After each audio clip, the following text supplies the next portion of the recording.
சில பேர் வந்து கேள்வி கேட்கறது ரொம்ப பிடிக்கும். ஓகேங்களா? அந்த கேள்வி கேட்கறதுல எனக்கு முதன்மையான இருக்கிறவர் வந்து அஸ் அ ஜேர்னலிஸ்டா நீங்க வந்து பாத்தீங்கன்னா வந்து ஃபெலிக்ஸ் ஜெரால்ட் தான். அப்படின்னு கேட்டீங்கன்னா ஃபேக்ட்ஸை ஃபுல்லா டீடைல் பண்ணிடுவார். நேஷனல் ஸ்போக்ஸ் பர்சனா தாவேக்கால வந்து அவர் இருந்தாரு. அதுல அவர் செய்த விவாதங்கள் எல்லாமே பாத்தீங்கன்னா ரொம்ப கிளியரா கிளாரிட்டியா என்ன அப்படின்னு கேட்டீங்கன்னா ஆப்போசிட்ல உட்காந்துருக்கவங்களுக்கு மண்டை மசாலா இருக்காது. சில பத்திரிகைக்காரங்கன்னு போட்டுக்கிறாங்க, அவங்க எந்த பத்திரிகைன்னு தான் தெரியல. பத்திரிகைக்காரன்னு போட்டிருக்காங்க, எந்த பத்திரிகையில எந்த கட்டுரை எழுதுறாங்கன்னு தெரியல. ஸோ அந்த மாதிரி ஆளுங்கள்லாம் போடும் போது பார்த்தீங்கன்னா ப்ரோவா ஒரு கட்சிக்கு பேசி இன்னொருத்தரை வந்து அவமானமா பேசி கொச்சையா பேசுறது, புரிஞ்சுங்களா? இதெல்லாம் வந்து நாகரீக முறையில் இருக்கும்போது பார்த்தீங்கன்னா தட் டசன்ட் அப்சர்வ். அவர் வந்து அந்த he is the juice in the fruit அப்படிதான் நான் சொல்லுவேன் ஃபெலிக்ஸ் ஜெரால்ட்ட. Tamil Nadu minority commission has gone to the good hands. ஏன்னா இதே தமிழ்நாடு மைனாரிட்டி கமிஷனை கல்லறைன்னு சொன்னவன் நான். கிறிஸ்தவர்களுக்கும் முஸ்லிம்களுக்கும் 2004 இருந்து 2026 வரைக்கும் கேஸ முடிக்காம உட்கார்ந்துருக்காங்க. ஒரு முள் கிரீடத்தோட தான் உட்கார்ந்துருக்காரு. எங்க பிரச்சனைகள்லாம் பார்க்க போறாரு. ஓகே, சோ எங்களை பிரச்சனையை பார்க்க போறவரு எங்களுக்கு ரொம்ப சப்போர்ட்டிவா இருப்பாருன்றது எனக்கு வந்து 100 இல்ல 200% நம்பிக்கை இருக்கு. ஏன் கிறிஸ்டியன் சிஎம் ஆகக்கூடாதா? ஏன் ஒரு முஸ்லீம் சிஎம் ஆகக்கூடாதா? சொல்லுங்க. தமிழ்நாட்டுல ஒரு முஸ்லீமோ கிறிஸ்டியனோ சிஎம் ஆகக்கூடாதா? What's wrong in that? எல்லா இடத்துலயுமே வந்து it is a place there. இது இப்பதான் பிரேக் ஆகுது. யார் பிரேக் பண்ணது? C Joseph Vijay has first broke this. அவர் சொன்னாரு, நீ ஜோசப் விஜய் தானா? ஆமா ஜோசப் விஜய் தான். அப்புறம் என்ன பிரச்சனை உனக்கு? அந்த தைரியம் தாங்க வந்து சி ஜோசப் விஜய். அந்த தைரியம் தான் C Joseph Vijay. Felix Gerald அவர்களுக்கு வந்து சிறுபான்மை நலத்துறை ஆணையத்தினுடைய தலைவர் பொறுப்பு வந்து கொடுக்கப்பட்டிருக்கு. இதுவும் வந்து அவங்கள சார்ந்து வந்து அவங்களோட சர்க்கிளில் வந்து நிறைய பேர் வந்து அவருக்கு விஷ் பண்ணியிருந்தாங்க. ஸோ நீங்களும் கூட விஷ் பண்ணியிருப்பீங்க. ஸோ இந்த செய்தி வந்து உங்களுக்கு எவ்வளோ மகிழ்ச்சியான? இல்லை, to be very very frank, I can say that my beloved brother has got this opportunity. Actually, we thank CM sir again for this opportunity, for giving this opportunity to Mr. Felix Gerald. அவர் வந்து எப்படின்னு கேட்டிங்கன்னா ஒரு கன்ஃபைன்டான person. அவரோட இன்டர்வியூஸில் நான் வந்து ரொம்ப அவர் வேந்து பார்த்தது வந்து என்னன்னு கேட்டிங்கன்னா நிறைய அஸ் அ ஜேர்னலிஸ்டாக நம்ம பார்த்தது வந்து பார்த்தீங்கன்னா he'll talk only on facts. நீங்கள் ஃபேக்ட்ஸ் இல்லாமல் அவர் பேப்பரில் ஒர்க் அவுட் இல்லாமல் எனக்கு வந்து ரொம்ப சில பேர் வந்து கேள்வி கேட்குறதே ரொம்ப பிடிக்கும். ஓகேங்களா? அந்த கேள்வி கேட்குறதுல எனக்கு முதன்மையான இருக்கிறவர் வந்து அஸ் அ ஜேர்னலிஸ்டாக நீங்கள் வந்து பார்த்தீங்கன்னா வந்து ஃபெலிக்ஸ் ஜெரால்ட் தான். அப்படின்னு கேட்டிங்கன்னா ஃபேக்ட்ஸை ஃபுல்லாக டீட்டெயில் பண்ணிடுவார். ஓகேங்களா? அந்த ஃபேக்ட்ஸில் எது பொய் எது உண்மைங்கிறத ஃபுல்லாக டீட்டெயில் பண்ணி ஒரு பக்கா பேப்பர் ஒர்க்கு. ஏன்னு கேட்டிங்கன்னா இப்போ வாயில் வந்து சும்மா சொல்லிட்டு போகிறாங்கல்ல. இப்போ நான் ஒன்று பேசுகிறேன், ஓகேங்களா? நான் ஒன்று பேசும்போது என்னன்னு கேட்டிங்கன்னா எனக்கு தெரியலன்னா நான் தெரியலன்னு சொல்கிறேன். நம்ம எல்லாத்தையும் தெரிஞ்சுக்கணும்னு நமக்கு அவசியமும் இல்லை. கொஸ்டின்ஸ் வந்து கேட்கும் போது சில கொஸ்டின்ஸ் வந்து அவங்க கிளாரிட்டி இல்லைன்னா இது விட்டுறலாம், இது பேச வேண்டாம், தெரிஞ்சுக்கிட்டு அப்புறம் பேசலாம் அப்படின்னு சொல்லிடுவாங்க. ஸோ அந்த மாதிரி ஒரு விஷயம் வந்து நமக்கு தெரியாம ஒரு விஷயம், அந்த மாதிரி வந்து ஒரு ஃபேக்ட்ஸ், அதாவது அந்த deep analysis of the facts. ஏன்னா அஸ் அ லாயராக வந்து I do that in my வந்து ப்ரொஃபஷனல் லைஃப்பில் வந்து பார்த்தீங்கன்னா வித்தவுட் ஃபேக்ட்ஸ். நான் நேற்று சட்டசபையில் பேசினாங்க பாருங்க, சோஷியல் மீடியா பத்திரிகையில் போட்டது, அதில் போட்டது, காது வழியாக கேட்ட செய்திகள், புரிஞ்சுங்களா? அந்த மாதிரி ஒரு விஷயத்தினா வந்து பார்த்தீங்கன்னா சட்டசபையிலே வந்து இவங்க அப்படி தான் பேசுவாங்க. ஏன்னா அவங்களுக்கு ஃபேக்ட்ஸே கிடையாது, புரிஞ்சுங்களா? ஸோ அந்த மாதிரி விஷயத்தில் வந்து அவர் ரொம்ப டீட்டெயில்டாக அவர் எந்த விஷயத்தையும் கொடுக்கும்போது ரொம்ப கரெக்டாக கொடுப்பாரு. அதுவும் இல்லாமல் பார்த்தீங்கன்னா அவர் அஸ் அ ஜேர்னலிஸ்டாக அப்சர்வ் பண்ணது என்னன்னு கேட்டிங்கன்னா அவர் என்கிட்ட பர்சனலாக ஒரு வாட்டி சொன்னது, அது நிறைய மீடியாவில் கூட சொல்லியிருக்காருன்னு நினைக்கிறேன். ஓகேங்களா? அதாவது ப்ரெஸ் மீட்டில் வந்து ஒரு கேள்வி கேட்கணும், ஓகேங்களா? திரும்ப வந்து அதே இதில் வந்து அந்த கேள்வியை வந்து பெஸ்டர் பண்ணி கேட்கக்கூடாது அப்படின்றத வந்து கலைஞர் அவர்கிட்ட ஒரு வாட்டி சொன்னார். ஓகேங்களா? ஒரு கேள்வி நீங்கள் கேட்கும் போது அவங்க ஒரு பதில் சொல்லிட்டாங்க, இல்லைங்க அது அப்படி இல்லைல்ல அப்படின்னு ஒரு கேள்வியை வந்து ஒரு கேட்கறது வந்து அது நாகரிக அற்ற முறை இதில் கிடையாது. இன்ஃபர்மேஷன் நமக்கு என்ன வேணுமோ நம்ம ஒரு கேள்வி கேட்குறோம், அந்த இன்ஃபர்மேஷன் அவங்க சொல்லிட்டாங்கன்னா if you are not convinced also you should not pester that அப்படின்றது வந்து நான் அவர்கிட்ட தான் லேர்ன் பண்ணிக்கிட்டேன். அதாவது you should not pester a person, irritate பண்ணக்கூடாது. அதாவது you should only take the information from the person, you should not irritate that person. ஓகேங்களா? Any channel invariable of any channel அவர் சன் டிவியில் கூட ஒர்க் பண்ணியிருக்காரு, புரிஞ்சுங்களா? அதுக்கப்புறம் தான் அவர் NDTV போனார். ஓகேங்களா? அவர் இதை சொல்லும் போது பார்த்தீங்கன்னா அது என்கிட்ட சொன்னார். ஸோ அது வந்து you should not pester a person அப்படிங்கும் போது he takes the complete information from you. அந்த இந்த அது இன்னும் நிறைய நெறியாளர்னா பார்த்தீங்கன்னா அந்த முதல்வன் படத்தில் அர்ஜுன் கேட்குற மாதிரி கொக்கி புடி கேள்வி அப்படி இப்படின்னு நினச்சிட்டு கேட்பாங்க. But he only takes the information from the person. Okay, he doesn't push the person. அந்த மாதிரி வந்து பார்த்தீங்கன்னா அந்த ஜேர்னலிஸ்டா இருக்கும் போதே வந்து பார்த்தீங்கன்னா அவர் ரொம்ப ஒரு சாரை மட்டும் எடுக்கக்கூடிய ஒரு தன்மை உள்ளவர். ஓகேங்களா, அதாவது பழத்திலேருந்து சாரை மட்டுமே புழிஞ்சு எடுக்கக்கூடிய ஒரு தன்மை உள்ளவர். அதுக்கப்புறம் வந்து நேஷனல் ஸ்போக்ஸ் பர்சனாக தாவேக்கால வந்து அவர் இருந்தார். அதில் அவர் செய்த விவாதங்கள் எல்லாமே பார்த்தீங்கன்னா ரொம்ப கிளியராக கிளாரிட்டியாக என்ன அப்படின்னு கேட்டிங்கன்னா ஆப்போசிட்டில் உட்காந்துருக்கவங்களுக்கு மண்டை மசாலா இருக்காது. ஓகேங்களா, அப்போ வந்து பார்த்தீங்கன்னா சமயத்தில் இரிட்டேட்டே ஆகும் ஒன்றும் தெரியாதவங்கள்ட்ட நம்ம உட்காந்து பேசுறதுக்கு. அந்த டிபேட் ஷோஸ்லாம் வந்து பார்த்தீங்கன்னா அது ஒரு இதாக தான் இருக்கும். அதுதான் ஒரு பெரிய இப்போ நம்ம வக்கீல் வந்து வக்கீல்கிட்ட பேசும்போது வக்கீல் will understand all this things. 8ஆம் கிளாஸ் படித்தவனும் வந்து பார்த்தீங்கன்னா இன்னைக்கு வந்து உட்காந்துக்கிறான். பட் ஐ மீன் படித்தவங்க படிக்காதவங்க நான் சொல்லலை. ஐ மீன் அந்த நாலேஜ் அந்த கண்ணியம் தெரியல. புரிஞ்சுங்களா, சும்மா வந்து அப்படியே ஒருமையில பேசுறது அதுனா வந்து பார்த்தீங்கன்னா அது சில இடத்துல நான் அதை அவாய்ட் பண்ணுறதுக்கு தான் வந்து நிறைய ஷோஸே இப்போ போகிறதே இல்லை. டிபேட் ஷோஸே நான் போகாத காரணம் வந்து என்னன்னு கேட்டிங்கன்னா ஒரு குவாலிஃபைடு ஒரு சீனியர் அட்வொகேட் உட்காந்துருக்காரு, ஒரு எக்ஸ்-IAS ஆஃபீஸர் உட்காந்துருக்காருன்னா அந்த பேனல் கொஞ்சம் நல்லா இருக்கும். புரிஞ்சுங்களா, பட் ஆனால் இன்னைக்கு வந்து சோ கால்டு சில பத்திரிகைக்காரங்கன்னு போட்டுக்கிறாங்க. அவங்க எந்த பத்திரிகைன்னு தான் தெரியல. பத்திரிகைக்காரன்னு போட்டிருக்காங்க, எந்த பத்திரிகையில எந்த கட்டுரை எழுதுறாங்கன்னு தெரியல. ஸோ அந்த மாதிரி ஆளுங்கள்லாம் போடும் போது பார்த்தீங்கன்னா ப்ரோவா ஒரு கட்சிக்கு பேசி இன்னொருத்தரை வந்து அவமானமா பேசி கொச்சையா பேசுறது. புரிஞ்சுங்களா, இதெல்லாம் வந்து நாகரீக முறையில் இருக்கும்போது பார்த்தீங்கன்னா தட் டசன்ட் அப்சர்வ். அவர் வந்து அந்த he is the juice in the fruit அப்படிதான் நான் சொல்லுவேன் ஃபெலிக்ஸ் ஜெரால்ட. ஓகேங்களா, அவருக்கு வந்து எனக்கு வந்து ஐ வாஸ் ரியலி ஹாப்பி. ஓகேங்களா, நான் ஆக்சுவலாக வந்து அவர் ஸ்வான் பண்ண ஆஃபீஸ் போகும்போதே நான் வந்து போகணும்னு நினச்சேன். கேசஸ் இருந்தனால I was not able to be there. Okay, but I was very very happy. After that court முடிஞ்சோடனே போய் அவரை பார்த்து விஷ் பண்ணிட்டு வந்தேன். But I was very very very very happy. ஓகேங்களா, Tamil Nadu minority commission has gone to the good hands. ஏன்னா இதே Tamil Nadu minority கமிஷனை கல்லறைன்னு சொன்னவன் நான் கிறிஸ்டியனுங்க. புரிஞ்சுங்களா, நான் கிறிஸ்டியனு. தமிழ்நாடு மைனாரிட்டி கமிஷன்ல போய் எந்த கோரிக்கை கொடுத்தாலுமே வெறும் பேப்பரை வாங்கி வச்சுட்டு அக்னாலஜ்மெண்ட் கூட கொடுக்காத தமிழ்நாடு மைனாரிட்டி கமிஷனை ஒரு இதுக்கு கூப்பிடுறோம். தமிழ்நாடு மைனாரிட்டி கமிஷன் நான் தமிழ்நாடு கிறிஸ்துவ கூட்டமைப்பின் துணைத் தலைவர். புரிஞ்சு, அனைத்து கட்சிகளும் அனைத்து கூட்டமைப்புகளும் சேர்ந்து நம்ம ஒரு ஆர்கனைஸ் பண்ணி போப்பாண்டவருக்கு ஒரு பழத்திருப்போல கூப்பிட்டா கூட வரமாட்டாங்க. So it is a dead கமிஷனாக இருந்தது வந்து பார்த்தீங்கன்னா இல்லைமேட்டு ஆக்டிவ் கமிஷனாக இருக்கும். புரிஞ்சுங்களா, இப்போ அவர் எடுத்தோடனே வந்து பார்த்தீங்கன்னா நியூ சேலஞ்சஸ்னால் வருது. ஓகேங்களா, இன்னைக்கு வந்து பிரதர்கிட்ட வந்து பார்த்தீங்கன்னா நம்ம எப்போதுமே ப்ரொட்டஸ்டாகவே இருந்தது வந்து இப்போ வந்து ஆப்ளிகேஷனாக நம்ம வைப்போம். ஓகேங்களா, அவரும் வந்து பார்த்தீங்கன்னா கண்டிப்பாக அதை வந்து கவர்மெண்ட்டை கரெக்டாக எடுத்துகிட்டு போவார். லிங்குவிஸ்டிக்காக வந்து எப்படின்னா நம்ம இம்ப்ரூவ் பண்ண முடியுமா இம்ப்ரூவ் பண்ணுவாங்க. இந்த தமிழ்நாடு கமிஷன் வந்து பார்த்தீங்கன்னா I think it is started in 2010 நினைக்கிறேன். ஓகேங்களா, தமிழ்நாடு கமிஷன். அதுக்கு முன்னாடி national minority commission and linguistics மட்டும் தான் இருந்துச்சு. இன்ன வரைக்கும் இந்த கிறிஸ்டியன் கம்யூனிட்டிக்கும் முஸ்லீம் கம்யூனிட்டிக்கும் ஓகேங்களா 20% இருக்கோங்க இந்தியாவில், முஸ்லீம்ஸும் கிறிஸ்டியனும் சேர்ந்து. அதில் தலித்து வந்து I can say it is ஒரு பெரிய பர்சன்டேஜ் ஆஃப் மக்கள். ஆனால் இன்ன வரைக்கும் வந்து பார்த்தீங்கன்னா எங்களுக்கு வந்து ஒரு இதே கிடைக்கல.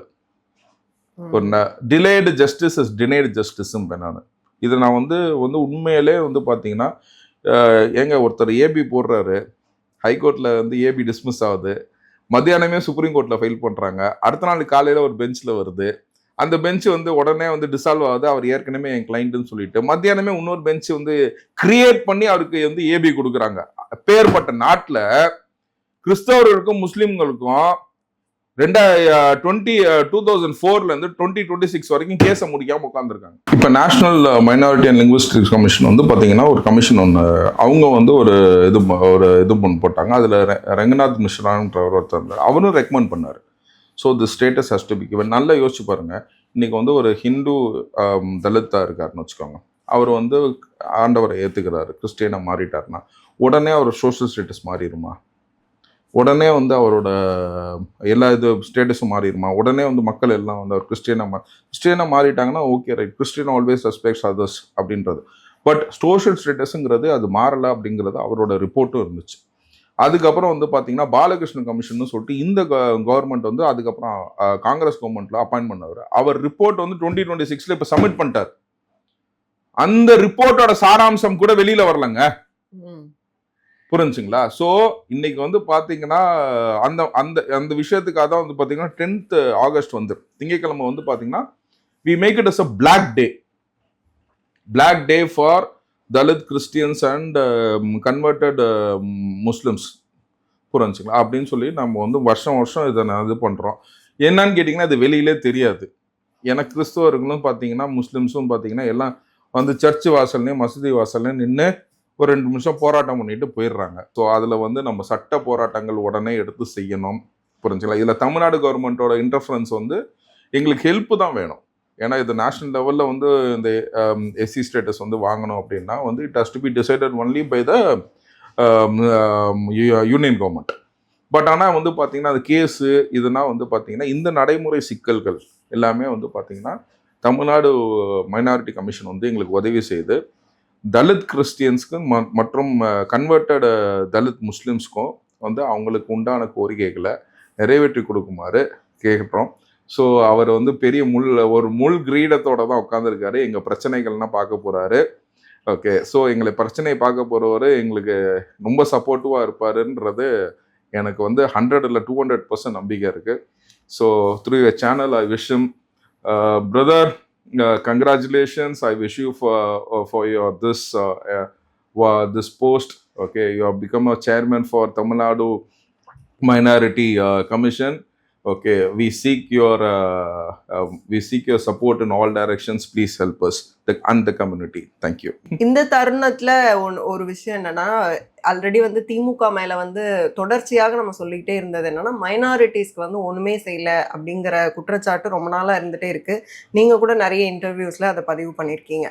அப்படிங்கும் போது இப்போ ஃபெலிக்ஸ் சார் வந்து அந்த ஆணையத்துக்கு வந்து தலைவரா வந்துட்டாரு. அப்படிங்கும் போது இனிஷியேட்டிவ்ஸ் அப்படிங்கும் போது மெயினான பிரச்சனைகள் இது இருக்கு. அப்படிங்கும்போது he will address also. அப்போ வந்து என்னென்ன பிரச்சனைகளுக்கு ரொம்ப ஒரு ஒரு பார்வை தேவைப்படுது அப்படின்னா என்னென்ன இஷ்யூஸ்? இதுதான் நான் சொன்னேன் உங்களுக்கு ஆரம்பத்தில் வந்து பார்த்தீங்கன்னா சோஷியல் ஸ்டேட்டஸுங்க முக்கியங்க. நல்லா யோசிச்சு பாருங்க. இப்போ ஒரு ஹிந்து தலித் இருக்காரு, அவங்க வந்து படிக்கிறாங்க. இப்போ வந்து நீட்டில் கூட கோட்டா இருக்குது. ஓகேங்களா? எஸ்சி கோட்டாலாம் அவங்களுக்கு வந்து மார்க் வந்து பார்த்தீங்கன்னா லட்சே ஒரு 500 நம்ம என்ன மார்க்குன்னு எனக்கு தெரியல, 100க்கு வந்து ஒரு 80 எடுத்தால் சேர்த்துக்கலான்னு வச்சுக்கோங்க எஸ்சி தலித்துக்கு. பட் ஓப்பன் கோட்டாலாம் 98 எடுக்கணும். ஓகேங்களா? அதனால் என்ன ஆயிடுது, இவங்க மாறுறதுனால அவங்க பிசியாக மாறிடுறாங்க. பிசியாக மாறுறதுனால 98 அவங்க எடுக்கணும். ஸோ அவங்க சோஷியல் ஸ்டேட்டஸ் மாறல. இன்னும் அவங்க வந்து கவர்மெண்ட் ஸ்கூலில் படிக்கிறாங்க, இன்னும் தமிழ் மீடியத்தில் இருக்கிறாங்க. அந்த மாதிரி ஒரு விஷயத்தில் இருந்துட்டு அவங்க திடீர்னு வந்து கடவுளை ஏற்றுக்கிட்ட ஒரே காரணத்தினால, கிறிஸ்துவை ஏற்றுக்கிட்ட ஒரே காரணத்தினால நீ 80 மார்க் எடுக்கக்கூடாது, நீ 98 மார்க் எடுக்கணும்னு சொல்லி ஒருத்தவங்கள்ட்ட சொன்னீங்கன்னா அது நியாயமா? நீங்கள் கிறிஸ்துவை ஏற்றுக்கிட்டீங்கிறதுக்காக அங்கேருந்து உங்கள் வீட்டில் இருக்க பழைய புடவைன்னா பட்டு புடவையாக மாறப்போதா? சொல்லுங்க. அங்கே இருக்க லுங்கின்னா பட்டு வேஷ்டியாக மாறப்போதா? எந்த விதத்துலையுமே எதுவுமே மாறாதுங்க. புரிஞ்சுங்களா? So they will be remain as the same thing தான். அந்த மாதிரி ஒரு விஷயத்தில் வந்து இன்னைக்கு அதுவும் சொல்கிறேன், கிறிஸ்தவத்துலேயும் வந்து பார்த்தீங்கன்னா ஜாதி இருக்குதா ஜாதி இல்லையான்னு இருக்குது. நானே சொல்கிறேன் இருக்குது. சில விஷயத்தில் வந்து நம்ம வந்து ஒத்துக்க தான் செய்யணும். நம்மள்ட்ட இருக்க அழுக்குகளை நம்ம ஒத்துக்க தான் செய்யணும். ஓகேங்களா? இன்னைக்கு ஆரோக்கிய சதீஷ் பார்க்க மாட்டானா ஓகே ரைட். நான் வந்து என்ன சொல்கிறேன், நம்ம ஆதாமேவாளங்களை பிள்ளை எல்லாருமே சமம்னு நான் சொல்லுவேன். புரிஞ்சுங்களா? ஆனால் இதே மனப்பான்மை எல்லா கிறிஸ்தவர்களுக்கும் இருக்குமான்னு கேட்டிங்கன்னா இருக்காதுங்க. நீங்க you can not point out any caste or religion to be observed. எல்லாத்துக்குமே இதே மனப்பான்மை இருக்கும்னா இருக்காது. புரிஞ்சுங்களா? இப்ப எல்லா கம்யூனிட்டிலையும் வந்து நல்லவர்களும் இருப்பாங்க, எல்லா கம்யூனிட்டிலும் கெட்டவர்களும் இருப்பாங்க, எல்லா மதத்திலும் நல்லவர்களும் இருப்பாங்க, எல்லா மதத்திலும் கெட்டவர்களும் இருப்பாங்க. நான் அதை அப்படிதான் பாக்குறேன். ஒரு வழக்கறிஞரா நான் அப்படிதான் பாக்குறேன். என்ன மாதிரியே மற்றவங்களும் நான் இருக்கணும்னு ஆசை தான் பட முடியும் ஒழிய அந்த அவங்க அந்த நிலைமைக்கு வர வரைக்கும் இவங்களுக்கு கிடைக்க வேண்டியது கிடைச்சே ஆகணுமே. புரியுதுங்களா உங்களுக்கு? இந்த மாதிரிங்க ஒரு விஷயத்துலயுமே இதுல வந்து பாத்தீங்கன்னா மறைந்த வழக்கறிஞர் ஆம்ஸ்ட்ராங் வந்து பாத்தீங்கன்னா அதே தான் சொல்லுவாப்ல. ஓகேங்களா? எனக்கு அவர்கிட்ட வந்து ரொம்ப ஒரு பிடிச்ச விஷயம் என்னன்னு கேட்டீங்கன்னா, எல்லாத்தையும் வளர்த்து மேலே விடணும் அப்படின்னு நினைச்சு அந்த படிப்புக்கு இதுக்குன்னு எல்லாமே அவர் சைட்ல இருந்து எவ்வளவுதான் பண்ணாலும் கடைசியில அதை வந்து அட்டைன் பண்ண முடியாதுல்ல. நல்லா யோசிச்சு பாருங்க. 10,000 அட்வொகேட் அவர் கிரியேட் பண்ணிட்டாருங்கிறாங்க. புரிஞ்சுங்களா? ஆனா அவரை புதைக்கிறதுக்கான ஆர்டரை வந்து அந்த 10,000 அட்வொகேட் வாங்க முடியலையே. தவறா சொல்லலன்னு நினைச்சாதீங்க. நல்லா புரிஞ்சுக்கோங்க. 10,000 அட்வொகேட் ஒருத்தர் கிரியேட் பண்ணியிருக்காரு. இன்னைக்கு வந்து மு.க. ஸ்டாலின் வந்து 10,000 அட்வொகேட் கிரியேட் பண்ணியிருக்காரா? சொல்லுங்க. ஆனா அவங்க அப்பாவை போச்சாரு பாத்தீங்களா நினைச்ச நேரத்துல. இதுதாங்க சொல்றேன், அந்த ஆளுமை வரலையே. 10,000 அட்வொகேட் உருவாக்குன ஆம்ஸ்ட்ராங்குக்கு அந்த ஆளுமை வரலையே. எங்கேயோ கூட்டிட்டு போயிட்டு அவங்க அவரோட ஆபீஸ்ல இருந்தா புதைக்கணும்னு ஆசைப்பட்டாங்க.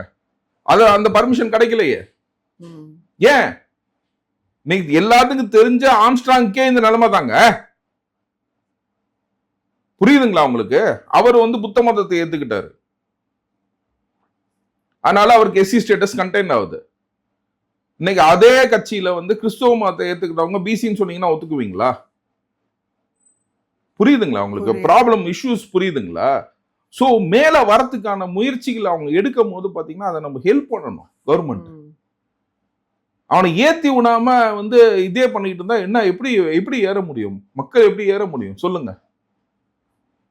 10,000 அட்வொகேட்ல ஒரு 10 அட்வொகேட் ஆச்சும் ஏறி நின்று எங்க வாய்ப்பு கிடைச்சாதானங்க அஜித் குமாரே, வாய்ப்பு கிடைச்சாதானங்க வந்து தளபதி விஜய். சீரியஸா சொல்றேங்க.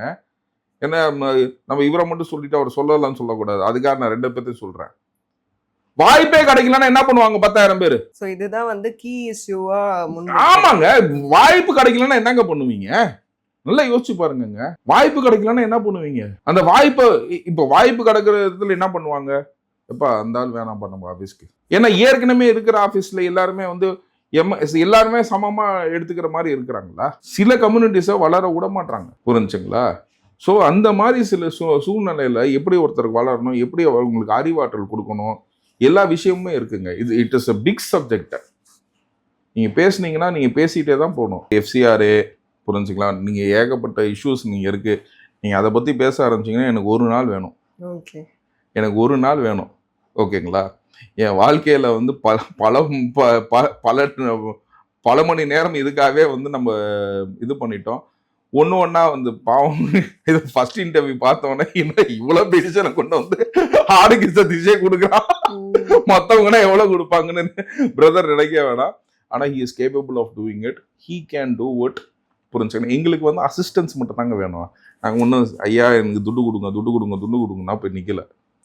புரிஞ்சுங்களா? எங்களுக்கு வந்து சோஷியல் ஜஸ்டிஸ் வேணும். ஃபர்ஸ்ட் ஸ்டேட்டஸ் வாங்குறதுக்கு ஒரு சோஷியல் ஜஸ்டிஸ் வேணும். we should not be treated as a third citizen of the country. புரிஞ்சுங்களா? சோஷியல். இப்போ நல்லா யோசிச்சு பாருங்க. ஒரு சிஎம் விஜய் சார், ஓகேங்களா, அவர் வந்து பிறப்பிலால் வந்து கிறிஸ்துவர் அப்படின்றது. இது எத்தனை பேர் வந்து போடுறாங்க? இது ஒரு கிறிஸ்டியன் கட்சி, ஓகேங்களா, இது ஒரு கிறிஸ்டியன் ஆட்சி, எத்தனை பேர் சொல்றாங்க? இதுனா என்னங்க? ஏங்க சாமியே இல்லைன்னு சொன்னவங்க வந்து சிஎம்மா இருக்கலாம், ஒரு சாமியை கும்பிடுறவங்க சிஎம்மா இருக்க கூடாதா? அவர் இன்னைக்கு எல்லா கோயிலுக்கும் போறாரு, ஈஸ் அன் இந்தியன்றதை அவர் டிக்ளேர் பண்றாரு, அவர் எல்லா கோயிலுக்கும் போறாரு. அது தட் இஸ் டிஃப்ரெண்ட். பட் ஆனா how he is imposed நல்லா யோசிச்சு பாருங்க. how he is imposed. ஏன் அழுத்தி சொல்றீங்க? அழுத்தி சொல்றீங்க நான் கேக்குறேன். ஏன் கிறிஸ்டியன் சிஎம் ஆகக்கூடாதா? ஏன் ஒரு முஸ்லீம் சிஎம் ஆகக்கூடாதா? சொல்லுங்க. தமிழ்நாட்டுல ஒரு முஸ்லீமோ கிறிஸ்டியனோ சிஎம் ஆகக்கூடாதா? What's wrong in that? சொல்லுங்க. எதுக்கு அதை வந்து பிரஸ்டர் பண்றீங்கன்ற புரியுதுங்களா? அதாவது நீங்க என்னதான் நீங்க இருந்தீங்கனாலும் சரி, அது எனக்கு என்னன்னு தெரியல. நம்ம நடிகர் சம்சுதீன் வந்து பாத்தீங்கன்னா ஷாம்னு பேர் வச்சுக்கிறாரு, ஜாமி பாத்தீங்கன்னா ஆரியான்னு பேர் வச்சுக்கிறாரு. புரிஞ்சுங்களா? அந்த கோட்டமைப்பா நம்ம உடைக்கணும். நெக்ஸ்ட் இது ஏன் ஆரியாக்கு ஏன் ஜாம்னு பேர் வச்சுக்க வேண்டியதுதானே? ஜம்சுதீன் தானே அவர் பேரு, இவர் பேர் சம்சுதீன் தானே, அப்படியே வச்சுக்கலாமே. ஏன் ஆரியா ஷாம்னு ஏன் மாத்துறாங்க? சொல்லுங்க. இதே சொல்லலாம். கெனிக்கு விக்ரம் எல்லாருமே சொல்றாங்கல்ல. சோ எல்லா இடத்துலயுமே வந்து it is a place there. இது இப்பதான் பிரேக் ஆகுது. யார் பிரேக் பண்ணது? C Joseph Vijay has first broke this. அவர் சொன்னாரு, நீ ஜோசப் விஜய் தானா? ஆமா ஜோசப் விஜய் தான். அப்புறம் என்ன பிரச்சனை உனக்கு? அந்த தைரியம் தாங்க வந்து சி ஜோசப் விஜய். அந்த தைரியம் தான் சி ஜோசப் விஜய். புரிஞ்சுங்களா? அந்த தைரியம் தான் C Joseph Vijay. H Raja first சொன்னாப்ல, என்ன ஓகே நான் சி ஜோசப் விஜய் தான், அப்புறம் என்ன அப்படின்னா, ஏன் சி ஜோசப் விஜய் அந்த ஒத்துக்க மாட்டீங்களா? ஒத்துக்கிறேன். அவ்வளவுதான். இதுதான் வந்து அந்த தைரியம் தான் வந்து சி ஜோசப் விஜய். அந்த மாதிரி வந்து மைனாரிட்டி கமிஷன்ல வந்து தைரியமாக வந்து ஃபெலிக்ஸ் ஜெரால்டு வந்து வேலை செய்வாரு. அதனால எனக்கு அவர் வாழ்த்துக்கள். அவருக்கு கிடைச்சதுல ஒரு பெரிய பெரிய சந்தோஷம். ஓகேங்களா? எப்படி ஒரு டபுள் போனஸ் மாதிரி நேத்து. குறிப்பா வந்து இந்த முறை தாவேகாக்கு வந்து நிறைய இடங்கள்ல அந்த சீட் கன்வர்ஷன் வந்து கம்மியானதுக்கு பெரும்பாலும் வந்து மைனாரிட்டிஸோட ஓட்டு ஃபுல்லா வந்து நிறைய திமுக கிட்ட போயிருச்சு. அவங்க தான் வந்து விஜய் அவர்களை ஆதரிக்கலன்னு சொல்லப்பட்டது. அப்போ வந்து இந்த துறையில நிறைய விஷயங்கள் செய்யறது மூலமா அவங்களோட ஓட்ஸை வந்து நெக்ஸ்ட் டைம் அவங்களுடைய ஆதரவை வந்து பெற முடியும். இல்ல, இது ஆக்சுவலா வந்து பாத்தீங்கன்னா it's government representative. Let us not talk equivalent to it. ஆனா கவர்மெண்ட் ரெப்ரசன்டேட்டிவா இவங்க இந்த அரசு வந்து செய்ய வேண்டியதை செஞ்சாங்கன்னாவே வந்து பாத்தீங்கன்னா நெக்ஸ்ட் டைம் வந்து ஏற்கனவே வந்து minority votes has been splitted to the very great extent. ஓகேங்களா? சில மாவட்டங்களை தவிர மிச்சம் எல்லா மாவட்டங்களையும் வந்து பாத்தீங்கன்னா minority votes has been splitted to the very great. பாதுகாவலர் நம்மளை எல்லாம் ஏமாத்திட்டான் அப்படிங்கிறத நான் வந்து புட்டு வச்சேன். ஓகேங்களா? ஸோ அந்த மாதிரி வந்து பார்த்தீங்கன்னா 4 சாமியார் கையில் போட்டுக்கிட்டு இவங்க ஆட்சி அமைச்சிடலாம்னு நினச்சாங்க. அதுக்குன்னா வந்து இந்த வாட்டி பார்த்தீங்கன்னா பெரும்பாலும் இடத்துல வந்து எல்லா இடத்துலையும் வந்து இந்த சர்ச்சில் வந்து அனௌன்ஸ் பண்ணுறவங்கன்னா நீங்கள் வீடியோ எடுத்து அனுப்புங்க, நான் ரோமுக்கு ரிப்போர்ட் பண்ணுறேன்னு சொல்லி நான் ஒரு வீடியோ போட்டேன். ஓகேங்களா? ஏன்னா ஆஸ் பர் ரிலிஜன் வந்து we are not suppose to do this. ஆக்சுவலாக அவர் religious leader should not talk பாலிடிக்ஸுங்கிறது எங்களுக்கு கேனான் லான்னு ஒன்று இருக்குது. எங்களுக்கு ஒரு சட்டம் இருக்குங்க, ரோம்லேருந்து இருக்கிற சட்டம் எங்களுக்கு ஒன்று இருக்குது. அந்த சட்டப்படி வந்து பார்த்திங்கன்னா அந்த நாட்டோட கல்ச்சரை எங்களுக்கு ஃபாலோ பண்ணணும், அந்த நாட்டோட சட்டத்தை நம்ம ஃபாலோ பண்ணணும். இந்த மாதிரி எந்த பாலிடிக்ஸ்லாம் நாங்கள் இன்வால்வ் ஆகக்கூடாது. ஏன்னா இயேசு கிறிஸ்துவே என்ன சொன்னார்னு கேட்டிங்கன்னா, ஒருத்தர் வந்து வியாபாரமாக ஆக்கினா, திருச்சபை வியாபாரமாக ஆக்கினா சவுக்கு எடுத்து அடித்தார். இன்னைக்கு அதே வியாபாரத்தை பொலிட்டிக்கல் மேடையாக ஆக்குறாங்களே, அவங்கள சவுக்கு எடுத்து அடிக்காமல் எதை எடுத்து அடிக்கணும்? புரிஞ்சுங்களா? ஸோ நான் வந்து பேசிக்கலாக நீங்கள் பார்த்தீங்கன்னா எல்லாருமே என்னையே சொல்லுவாங்க கிறிஸ்டியன் எம்போஷன். நான் வந்து ஐ ட்ரை டு க்ளீன். ஏன்னா நாட்டை க்ளீன் பண்ணுறதுக்கு விஜய் சார் இருக்காரு. இப்போ ஐ கேன் நாட். இப்போ நீங்கள் பாயிண்ட் அவுட் பண்ணக்கூடாது. என்னை பொறுத்த வரைக்கும் என்னன்னு கேட்டிங்கன்னா, இப்போ நீங்கள் பாயிண்ட் அவுட் பண்ணணும். நீங்கள் வந்து ஹிந்துசமில் இருக்கிறத நீங்கள் பாயிண்ட் அவுட் பண்ணுங்கள். புரிஞ்சுங்களா? முஸ்லீம் இருக்க முஸ்லீம் பிரதர்ஸ் அண்ட் சிஸ்டர்ஸ் முஸ்லீமில் இருக்கிறத பாயிண்ட் அவுட் பண்ணட்டும். புரிஞ்சுக்கலாம். நான் வந்து க்ளீன் பண்ணுறது வந்து என்னோட அழுக்குகளை நான் தானே க்ளீன் பண்ணணும். எல்லாமே நம்ம வந்து தூக்கி வச்சே பேசக்கூடாது. தூக்கி வச்சு பேசுகிற ஒரே ஒருத்தர் ஆண்டவர் மட்டும்தான். மற்றவருக்கு தப்பு செய்தால் தவறு தான் அப்படின்னு நம்ம சுட்டி காட்டுறதுக்கு ஒருத்தர் இருக்கிறான் அப்படின்ற பயத்தை மற்றவங்களுக்கு கொடுக்கணும் அப்படின்றதுக்காக தான் என்னை வந்து ரிலீஜியஸாக அவங்க யார் பேசினாலுமே எனக்கு உண்மையே பிரச்சனை கிடையாது. தமிழ்நாடு கிறிஸ்துவ கூட்டமைப்பின் துணைத் தலைவர், நான் இப்படி தான் பேசுவேன். என்னோட இதை நான் தான் க்ளீன் பண்ணுவேன். ஓகே, தவறாக இருந்துச்சுன்னா கண்டிப்போம். ஓகேங்களா? அதே மாதிரி நல்லது செஞ்சாங்கன்னா கண்டிப்பாக பாராட்டுவோம்.